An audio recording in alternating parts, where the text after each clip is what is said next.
राधे राधे दोस्तों, स्वागत है आप सभी का मेरे इस चैनल पर। इस चैनल में मैं आपको निर्जला एकादशी की व्रत कथा के बारे में बताऊंगी। अगर आपको वीडियो पसंद आए तो लाइक शेयर सब्सक्राइब जरूर करें। निर्जला एकादशी पर भगवान विष्णु की पूजा करने के साथ साथ व्रत कथा का पाठ अवश्य करना चाहिए। इस दिन हिंदू धर्म में निर्जला एकादशी का बहुत महत्व है। 24 एकादशियों में से इसे सबसे कठोर एकादशी में माना जाता है, क्योंकि इसे बिना अन्य जल ग्रहण किए किया जाता है। इसे भीमसेनी एकादशी भी कहते हैं। इस साल निर्जला एकादशी का व्रत 6 जून को रखा जा रहा है। हिंदू धर्म में इस व्रत का धार्मिक महत्व ही नहीं बल्कि शारीरिक और मानसिक स्वास्थ्य के लिए भी बहुत लाभकारी माना जाता है। इस दिन भगवान विष्णु की पूजा करने के साथ निर्जला व्रत भी रखा जाता है। इसके साथ ही इस दिन दान देने से कई गुना अधिक फलों की प्राप्ति होती है और समस्त पापों से मुक्ति मिल जाती है। इस दिन विष्णु जी माँ लक्ष्मी की विधिवत पूजा करने के बाद कथा अवश्य पढ़नी चाहिए। इसी से आपकी पूजा पूर्ण मानी जाती है। आइए जानते हैं इसकी शुभ तिथि व कथा के बारे में। ईश्वर एकादशी 6 जून को रखा जाएगा। गृहस्थ लोग 6 जून को और वैष्णव लोग 7 जून को इसका व्रत रखेंगे। चलिए अब कथा शुरू करते हैं। भीमसेन व्यास जी से कहने लगे कि हे पितामह, भ्राता युधिष्ठिर, माता कुंती, द्रौपदी, अर्जुन, नकुल और सहदेव आदि सब एकादशी का व्रत करने को कहते हैं, परंतु महाराज मैं उनसे कहता हूँ कि भाई मैं भगवान की शक्ति पूजा आदि तो कर सकता हूँ, दान भी दे सकता हूँ, परंतु भोजन के बिना नहीं रह सकता। इस पर व्यास जी कहने लगे कि हे भीमसेन, यदि तुम नरक को बुरा और स्वर्ग को अच्छा समझते हो तो प्रति मास की दोनों एकादशियों को अन्न मत खाया करो।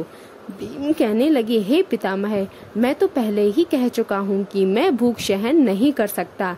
यदि साल भर में कोई एक ही व्रत हो तो वह मैं रख सकता हूँ, क्योंकि मेरे पेट में व्रक नामक बाली अग्नि है, सो मैं भोजन के लिए बिना नहीं रह सकता। भोजन करने से वह शांत रहती है, इसलिए पूरा उपवास तो क्या एक समय भी बिना भोजन किए रहना कठिन है। अतः आप मुझे कोई ऐसा व्रत बताइए जो वर्ष में केवल एक बार ही करना पड़े और मुझे स्वर्ग की प्राप्ति हो जाए। व्यास जी कहने लगे हे पुत्र, बड़े बड़े ऋषियों ने बहुत शास्त्र आदि बनाए हैं जिससे बिना धन के थोड़े परिश्रम से ही स्वर्ग की प्राप्ति हो सकती है। इसी प्रकार शास्त्रों में दोनों पक्षों की एकादशी का व्रत मुक्ति के लिए रखा जाता है। व्यास जी के वचन सुनकर भीमसेन नरक में जाने के नाम से भयभीत हो गए और कांपकर कहने लगे कि अब क्या करूं? मास में 2 व्रत तो मैं नहीं कर सकता, हाँ 1 व्रत करने का प्रयत्न कर सकता हूँ, अतः वर्ष में 1 दिन व्रत करने से मेरी मुक्ति हो जाए। तो ऐसा कोई व्रत बताइए। यह सुनकर व्यास जी कहने लगे कि वृषभ और मिथुन की संक्रांति के बीच ज्येष्ठ मास के शुक्ल पक्ष की जो एकादशी आती है उसका नाम निर्जला है। तुम उस एकादशी का व्रत करो। इस एकादशी के व्रत में स्नान और आचमन के सिवा जल वर्जित है। आचमन में 6 माह से अधिक जल नहीं होना चाहिए, अन्यथा वह मद्यपान के सदृश हो जाता है। इस दिन भोजन नहीं करना चाहिए, क्योंकि भोजन करने से व्रत नष्ट हो जाता है। यदि एकादशी को सूर्योदय से लेकर द्वादशी के सूर्योदय तक जल ग्रहण न करें तो उसे सारी एकादशियों के व्रत का फल प्राप्त होता है। द्वादशी को सूर्योदय से पहले उठकर स्नान आदि करके ब्राह्मणों को दान आदि देना चाहिए। इसके पश्चात भूखे और सत्पात्र ब्राह्मण को भोजन कराकर फिर आप भोजन कर लेना चाहिए। इसका फल पूरे 1 वर्ष की संपूर्ण एकादशियों के बराबर होता है। व्यास जी कहने लगे कि हे भीमसेन, यह मुझको स्वयं भगवान ने बताया है। इस एकादशी का पुण्य समस्त तीर्थों और दानों से अधिक है।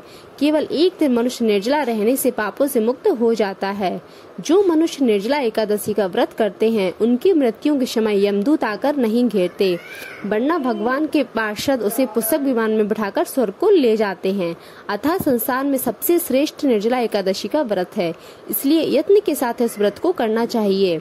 उस दिन ओम नमो भगवते वासुदेवाय मंत्र का उच्चारण करना चाहिए और गौदान करना चाहिए। इस प्रकार व्यास जी की आज्ञा अनुसार भीमसेन ने इस व्रत को किया, इसलिए भीमसेन एकादशी भी कहते हैं। कुंती पुत्र, जो पुरुष या स्त्री श्रद्धा पूर्वक इस व्रत को करते हैं उन्हें निम्न कर्म जरूर करने चाहिए। पहले भगवान का पूजन, फिर गौ का दान, ब्राह्मणों को मिष्ठान व दक्षिणा देनी चाहिए तथा जल से भरे कलश का दान अवश्य करना चाहिए। निर्जला के दिन अन्न, वस्त्र, जूती आदि का दान भी करना चाहिए। जो मनुष्य भक्ति पूर्वक कथा को पढ़ते हैं या सुनते हैं उन्हें निश्चय ही ईश्वर की प्राप्ति होती है। ओम नमो भगवते वासुदेवाय नमः।